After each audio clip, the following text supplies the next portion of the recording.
to start this session with a little history lesson of you. I mean, wow, this is the biggest room I've ever spoken in, so I unfortunately can't ask each of you, but if my presenter is working, yes, now it is.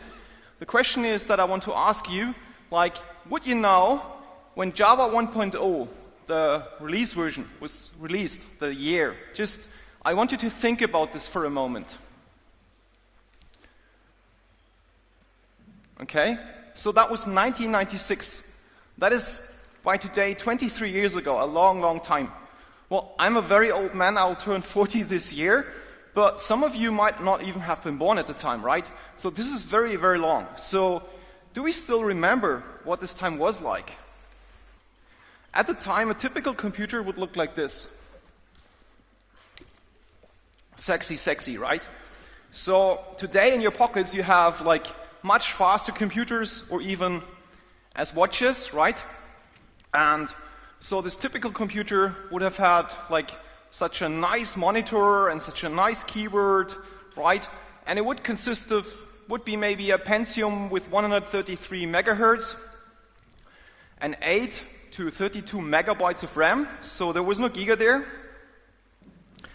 Yeah, and that was quite different. Also, we didn't have agile or fragile. We're still developing a waterfall model. Well, some of you probably still do that today, but that's a different story. We also didn't have automated testing. The whole pace, obviously, was much, much slower. So from the moment that we had an idea until this idea was running on production as some software, could easily be several months or even several years. Today, I'm not saying this is always the case, but today it's possible that from an idea to running on production, this can be a matter of hours. And so the time, 1996, this was, again, to repeat that, the time when Java 1.0 was released. And today we have Java 12, but still these old ideas still apply, right? So Java was designed for long-running processes. So if a program would start up, the JVM would start up, it takes a while, right? The cool thing is, you know, it was very much more easier that day. A typical computer would consist of one CPU and one core only, and our server would just consume the entire hardware.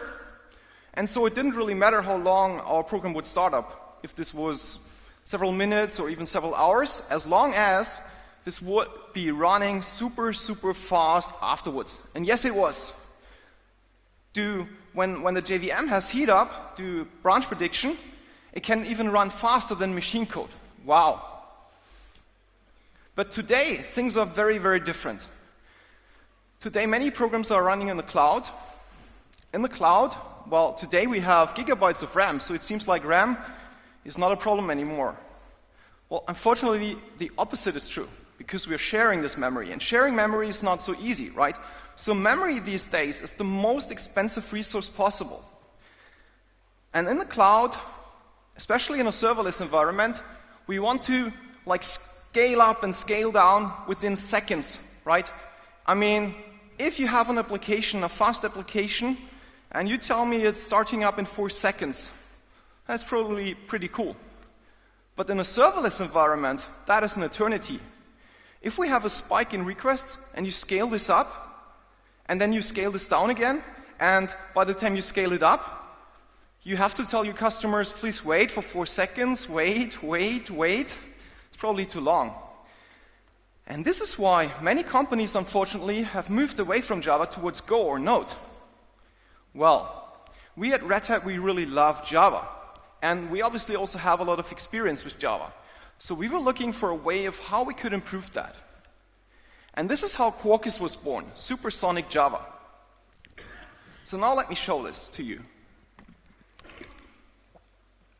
So what does this mean? Well, here we have this graphic. Here I'm comparing 3 different applications. First of all, an application running on Quarkus with GraalVM as a native executable. Second, an application with Quarkus running on an OpenJDK on the hotspot VM. And third, a traditional cloud-native stack. So what is the traditional cloud-native stack? That could be any kind of application, for example, running on Jetty or on Spring Boot, or on Wildfly, okay? So here I want to look at two things. First of all, at the memory footprint, the memory RSS, because that's what in the cloud really, really matters, not just the heap, but the entire memory that our process is using. So if we look here at an application using REST, we see that if we use Quarkus with GraalVM as a native executable, it only uses as little as 13 megabytes of memory. And if we compare this to Quarkus on the OpenJDK, we have 74 megabytes, so a lot more already. But still, compared to the traditional app, it's still half the size. And now you can object and say, well, how much does this compare to my real application, right? This is probably an artificial example. And yes, it is, obviously, right? This is not an application with 100,000 lines of code or whatever. But the story here that I want to tell you is, no matter how complex your application is, here I also have a second example where we have, no, it failed, where we have REST and CRUD. So there, obviously, we have more memory usage, but still the same idea applies that with Quarkus it will always be using much less memory. And now let's also look at the boot time, right? So for the boot time, we see that with Quarkus running on as a native executable, we go as low as only 14 milliseconds. Wow. I mean, for me, when I saw that, I just could not believe that. I've never seen that before. I don't know about you. I mean, today probably you have heard a lot about this already.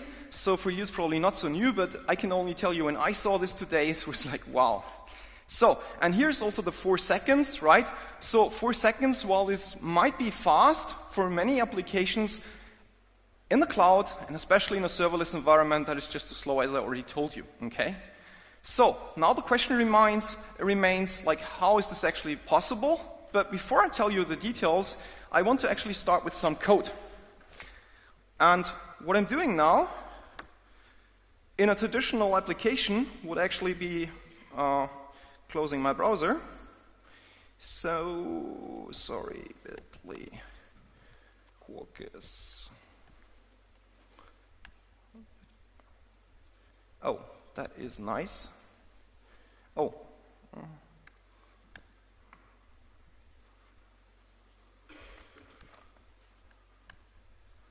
Okay, I don't know what's happening.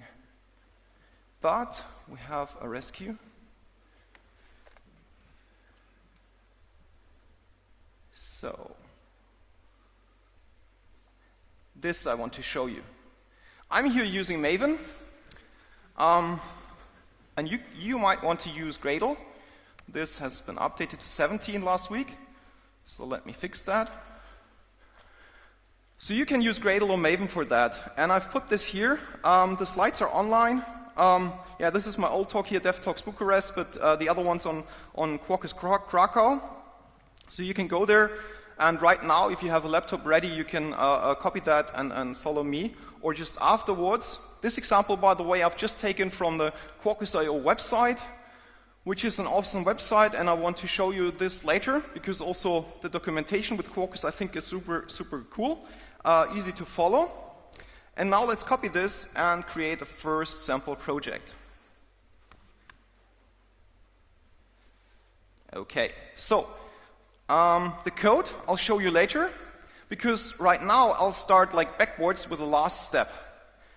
Because I want to show you a native executable, and as this is normally in a normal application development, the last step, this is taking a long while. And because I don't want you to wait so long, I thought we should start with this up front, so we don't have to wait so long. Okay. So, this, by the way, here, I'm not using Docker, because I want to directly use OpenShift to deploy this to the cloud. But if you don't have OpenShift, you can also build this with Docker, so this is why I put here the commands for you. Okay. So, and I have Quarkus minus demo. The demo gods don't like me today. Okay, so now this is running, and it will take a while, so let's switch back again. Okay, so, and I want to show you, so this is the native profile that we need to create a native executable. And the second one here, this parameter native image docker build true, this I need to make this for a Docker image. I want to run this as a Linux container, right? And that's one of the things, obviously. If we have a native executable, we don't have Java, so we don't have this create once, run everywhere. So we have to decide where should this run. Now, I made this decision. I want this not to run on my MacBook, but I want to run this inside of a Docker container, so this is why I have to add this. Okay. So, and while this is running, let's quickly look at this here. And let me explain to you how this is working. So, first of all, we create just classically the class files. Second, we use the Quarkus plugin, as I said, can be Maven or Gradle, to create an optimized jar. So now what is an optimized jar? Well, at Red Hat we have obviously a lot of experience with application servers, right? And we use this knowledge because just think about this for a moment. What happens if you have your application server and you have your jar or WAR file and you want to deploy this? Well, inside of this file, there are many other files, right? Class files and XML files, JSON files. All of this has to be parsed. All of this has to be processed, right? So this takes a while. And to parse this, obviously, we also need further classes and we need to load them. Besides needing further time, this also needs further memory.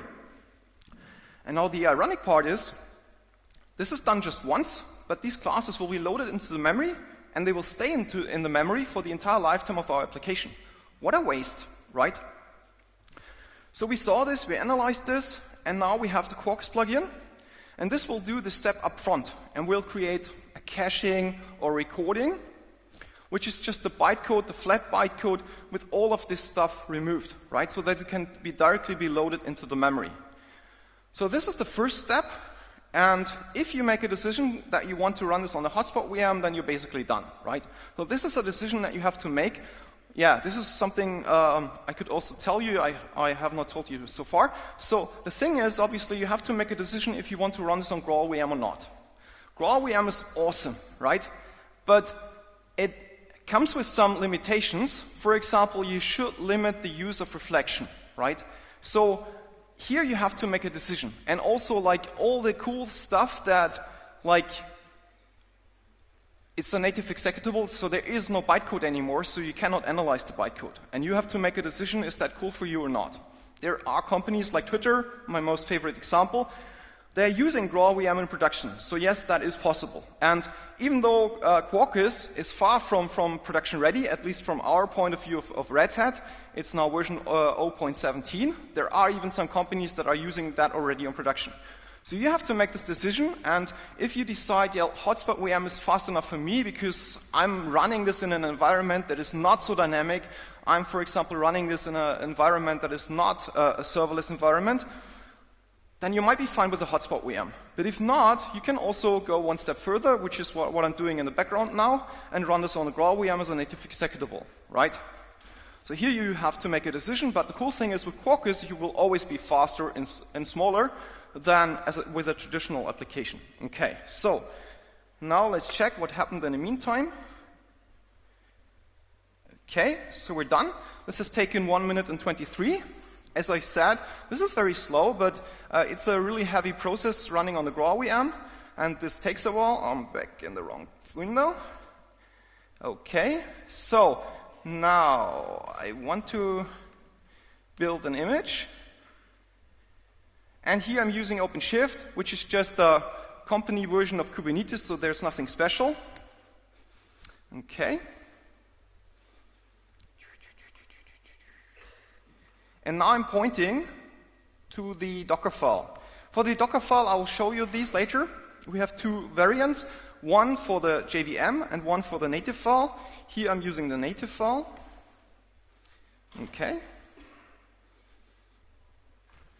And now let's start the build. And the whole Docker part I can skip, as I told you.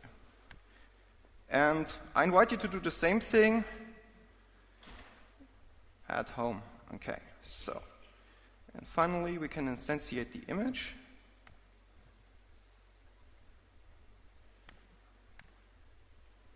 and then expose. Okay, cool. Now I keep going to the browser. I'm sorry. We have to export the URL.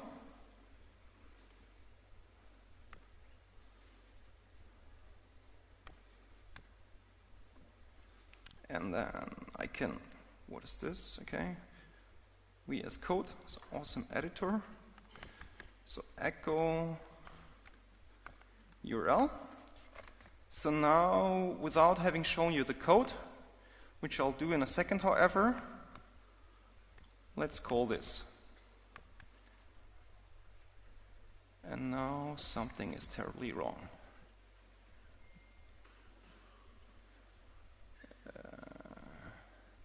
Yeah, probably because now I need internet for this to resolve.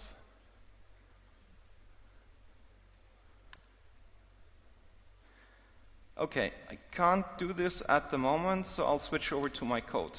Oh, now it's working. Okay, I've switched to Devoxx PL. It's working. Great. Ah, God. So, this is not exciting yet, though. So, let me scale this. And let's see how fast this is scaling up and down.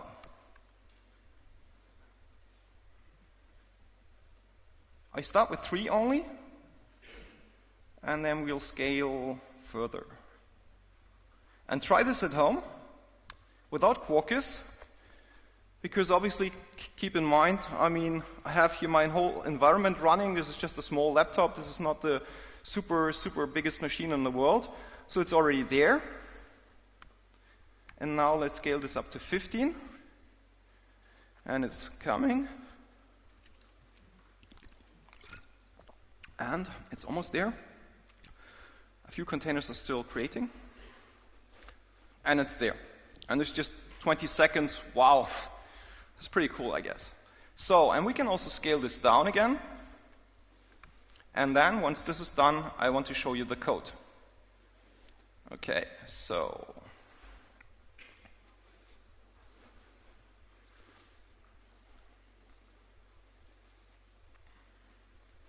terminating, and there we are. It's gone.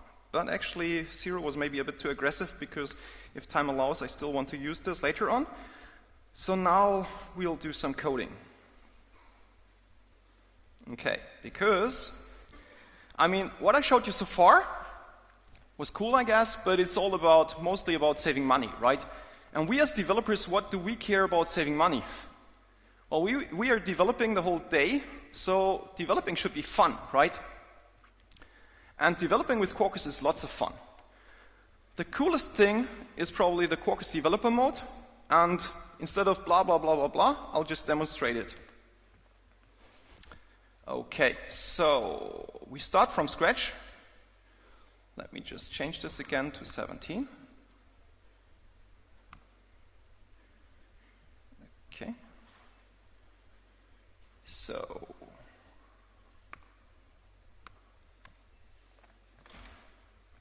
okay, so what should we pick? Let's say com, Red Hat, developers, and let's say Devoxx minus main. That's fine. No, I want to do this myself. Okay, so cd Devoxx main. Okay, so now let's open this.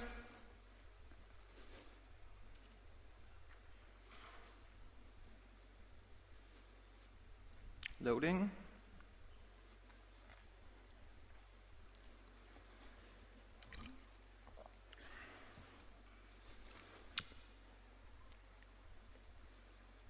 Okay, so here you see the typical Maven structure, but as I said, be happy to use Gradle if you prefer. So, besides the POM that we have here, nothing really special here. There's also the Quarkus Maven plugin that we already used. There's the native profile that we used.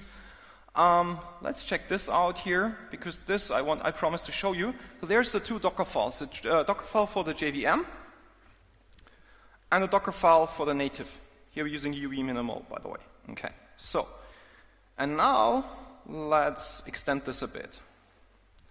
So first of all, let me create a small class.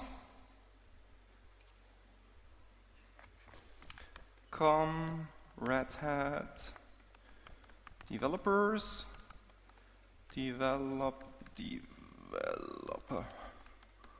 resource. Okay. So pass. Let's make this /developers.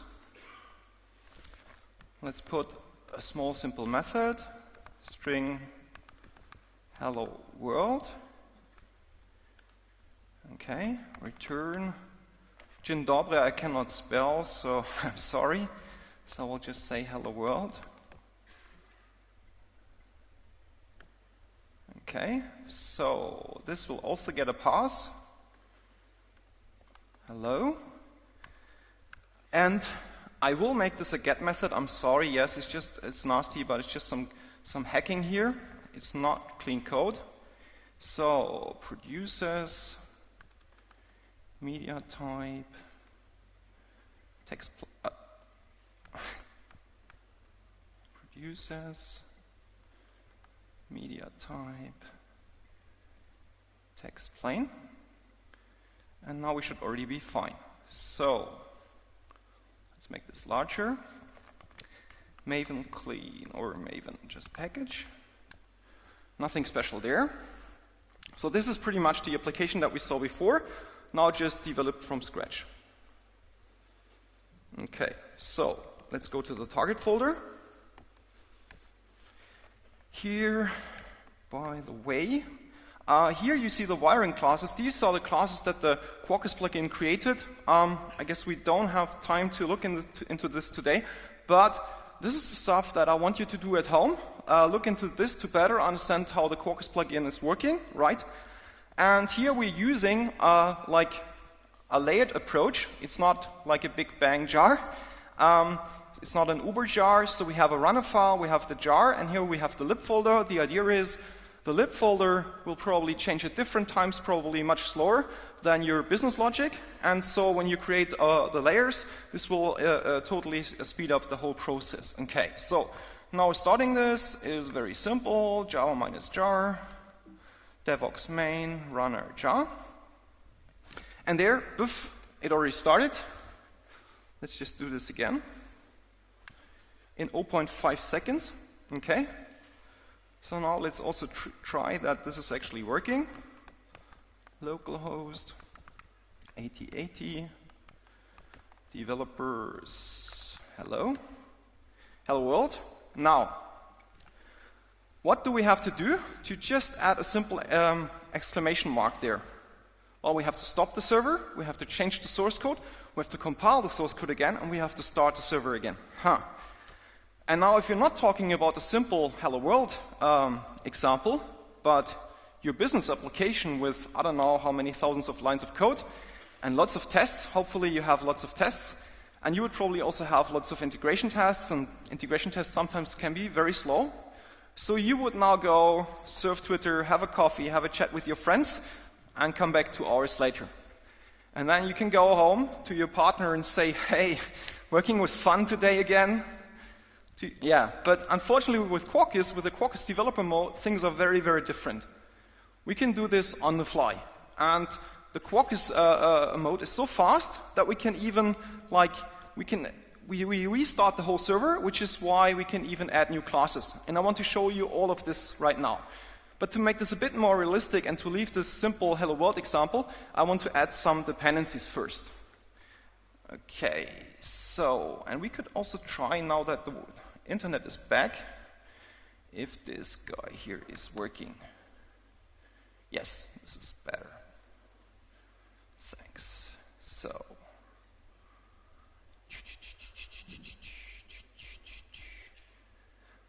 oh, by the way, we did this, yes, we did this. Yes, we did this. This one I wanted to show you, the memory footprint. Okay, so, new tab. Here. So at the moment, this is the jar version. This is a whole application server, 126 megabytes.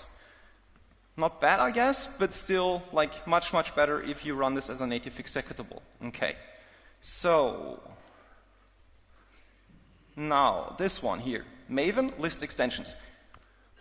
I'm just showing you here this because this is a good way. I mean, Quarkus is still in development, and every 2 weeks or so there is a new version and there are new extensions added.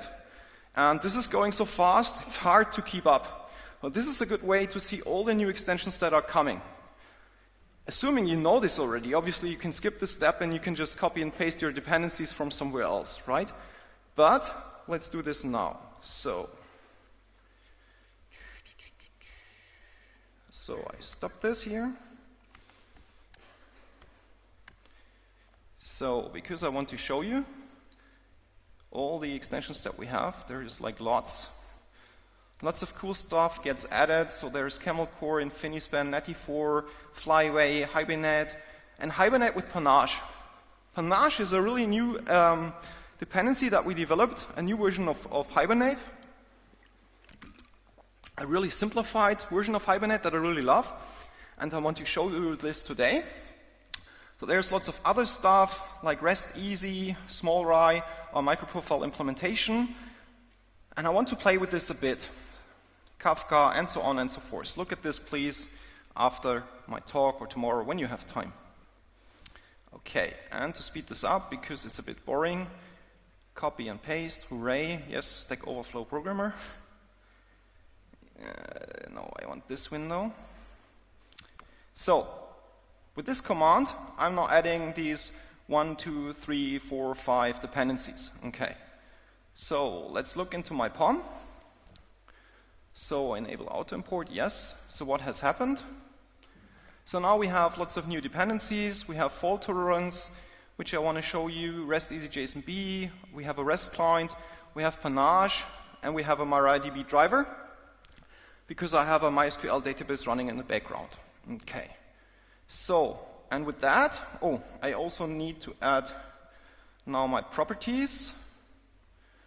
These here. So,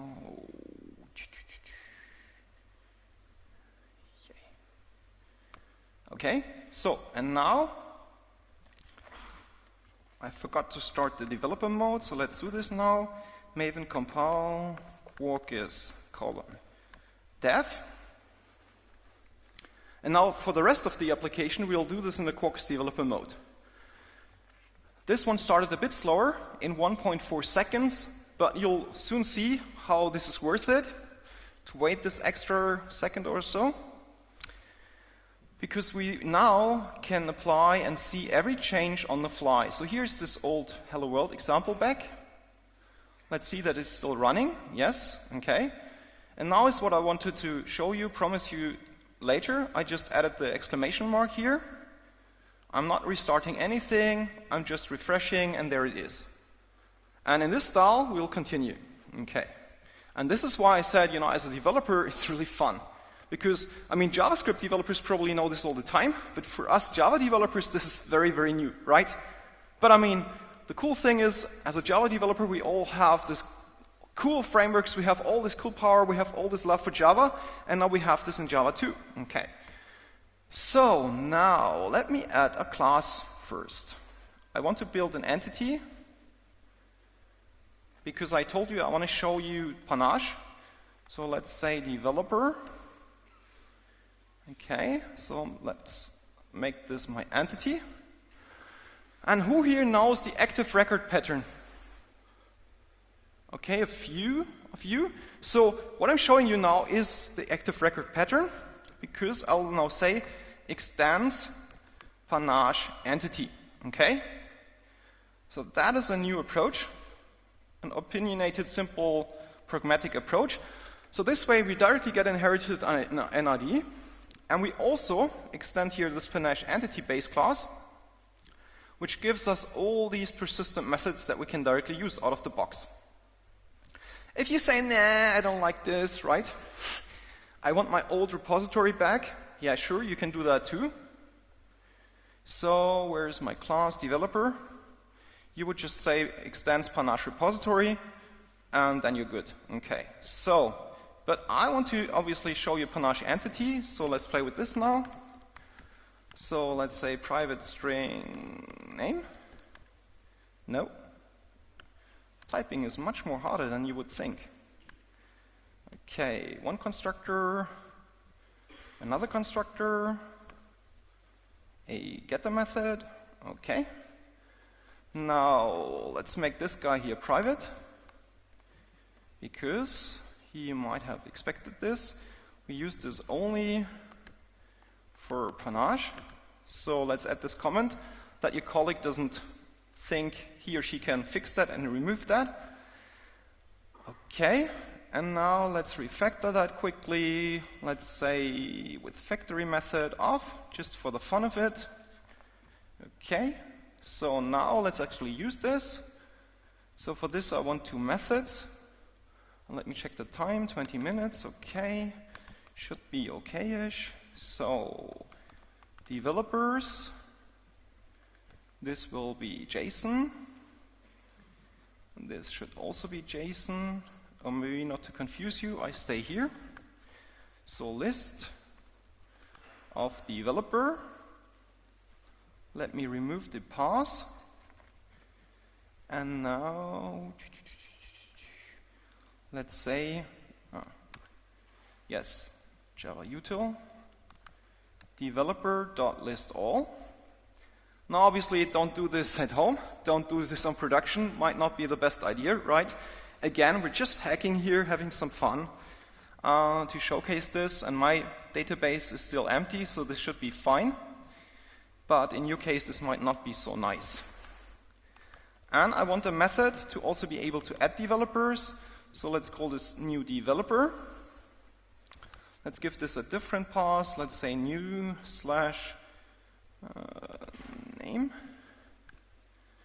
Okay, so this is a pass param name string name. And now we can use what we already created, developer equals to developer of name. Okay. And now I have to persist this. Okay, so, and now check this.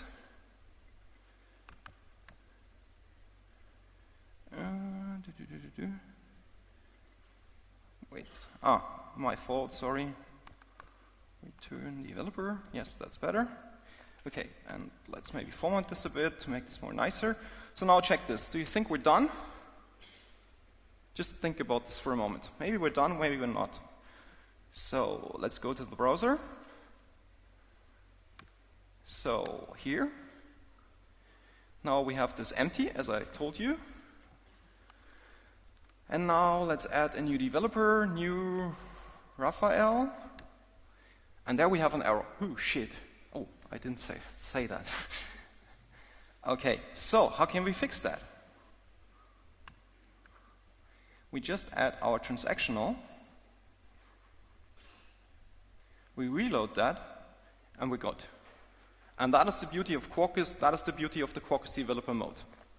Okay, so let's add this, do this again. I saw my colleague Mario, so let's give him some credits too. And there we have both. Okay, cool. So, now some more fun. But before, I want some more water. Because now, to close this, I want to connect both worlds. We still have our cluster running. And now my idea is, I want to connect to this cluster remotely. And I want to return this simple hello that we had there into this application here, so you also see the two worlds, the Java world and the native executable world. They can both interact together. It's not magic. Okay, so for this, let's say new class. Let's call this hello client.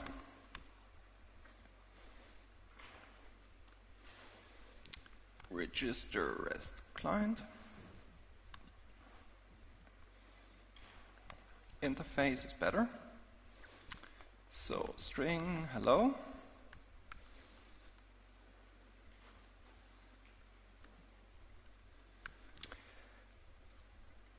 give this a pass of hello. Again, this will be get. I'm sorry. Not getter. Get. Yes.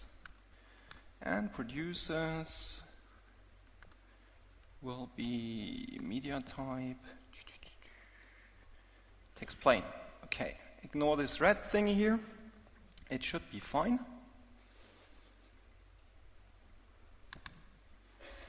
So now let's make use of this. Private hello. Hello client. Let's inject it. This is my REST client. And now let's comment this here out. Hello world. Maybe let's also check this again. Oh. What is going on? Compilation failed. Okay. Yeah, obviously. See, this is the beauty of Quarkus. We load, and it's fine. So I just wanted to show you now we have hello world, and this is going to change. So, hello client dot hello return. Now let's see what happens. Hello. So this is now coming from our native executable. To prove that, let's go here. You know, here we have 3 pods running. So let's scale this down to 0. Go to the browser and reload this. And now what is going on? Method call not supported. Yes, because it's gone. So I want to fix this. I want to improve this. So now let me have a fallback. Fallback method. I call it on fallback. Okay. So private string on fallback. Return hello. What should we say? Hello Krakow. Because, as I said, I cannot spell dzień dobry. So, should be fine. Let's do this again. And there it is, hello Krakow. And now, to close this, let's scale it up again. Okay, and there we're back. Okay. So, and with that, I want to thank you. So thanks for having me. Thanks for listening to me. If you have any questions now, we have time.